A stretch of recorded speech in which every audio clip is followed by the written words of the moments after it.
क्या है? देखिए, भारतीय जनता पार्टी के शीर्ष नेतृत्व से हमारा अनुरोध है कि अविलंब इस तरह के बयान देने वाले नेताओं पर अंकुश लगाए। गठबंधन दल में शामिल हमारे तमाम वरिष्ठ नेता सम्मानित हैं और किसी को इस तरह की टिप्पणी करने का हक नहीं है कि वो गठबंधन दल में शामिल दलों के नेताओं के साथ अभद्र टिप्पणी या अभद्र व्यवहार करे। ये निंदनीय है और जो भी नेता इस तरह का कृत्य कर रहे हैं, हमें अनुरोध है भारतीय जनता पार्टी के शीर्ष नेतृत्व से कि अपने नेताओं पर अविलंब रोक लगाएं।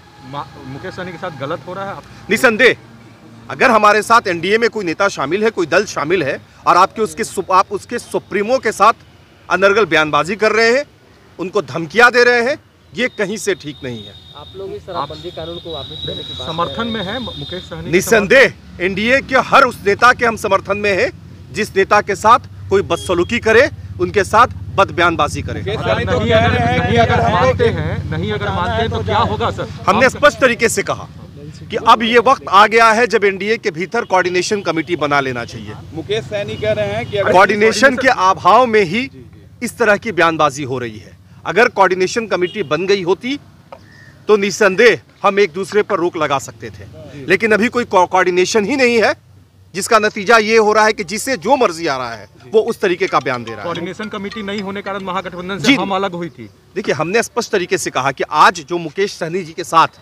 जिस तरीके की बयानबाजी उनको लेकर हो रही है वो निंदनीय है, जिसकी जितनी भी भर्त्सना की जाए वो कम है।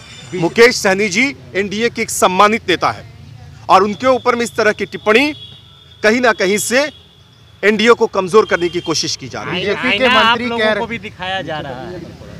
हमें कोई फर्क नहीं पड़ता कि कौन हमें आईना दिखा रहा है। आसमान में अगर कोई थूकने की कोशिश करता है तो उससे नहीं मालूम है कि थूक गिर के उनके मुंह पर आएगी। बीजेपी के मंत्री कह रहे हैं कि मांझी जी की अब उम्र हो गई है, इसलिए जुबान फिसल जाती है कई मुद्दों पर। कई मुद्दों पर तो आदरणीय प्रधानमंत्री नरेंद्र मोदी जी की भी जुबान फिसल जाती है। इसका मतलब क्या है कि नरेंद्र मोदी जी को राजनीति से संन्यास लेना चाहिए। जो नेता इस तरह का बयान दे रहे हैं उन्हें कम से कम नरेंद्र मोदी जी के 100 स्पीच को सुनना चाहिए। 100 स्पीच में 90 भाषणों में कहीं ना कहीं से गलतियां होती हैं। तो क्या हम उनको कहेंगे कि मोदी जी राजनीति छोड़ दीजिए? जो नेता इस तरह का अनर्गल बयान देते हैं, हमने पूर्व में भी कहा और फिर कह रहे हैं कि भारतीय जनता पार्टी के शीर्ष नेतृत्व से अनुरोध है कि वैसे नेता पर कार्रवाई करें। आप लोगों ने कहा शराबबंदी को जो है खत्म होनी चाहिए, करनी चाहिए। उमेश कुशवाहा प्रदेश अध्यक्ष है जदयू के, वो कह रहे हैं कि ये जन विरोधी लोग हैं जो इस तरह से मांग कर रहे हैं। तो अगर जन विरोधी बात है तो देश की सरकार को कहें, देश में एनडीए की सरकार है। उमेश कुशवाहा जी के जो नेता हैं वो केंद्र में मंत्री बने हुए हैं। केंद्र सरकार पूरे देश में शराबबंदी लागू कर दे, किसने रोका है भाई? अगर जनता के साथ ये कानून है तो पूरे देश में शराबबंदी हो जानी चाहिए। हम उसके पक्षधर हैं, लेकिन इसका मतलब ये नहीं कि शराबबंदी की आड़ में जहरीली शराब बेचा जाए और जहरीली शराब पी करके बिहार की आवाम मरे।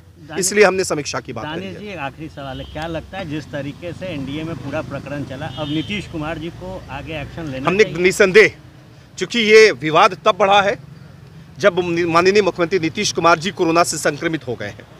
हमें पूर्ण विश्वास है कि माननीय मुख्यमंत्री इस मामले में हस्तक्षेप करेंगे तो तमाम विवाद का सलटा लिया जाएगा। चलिए ठीक।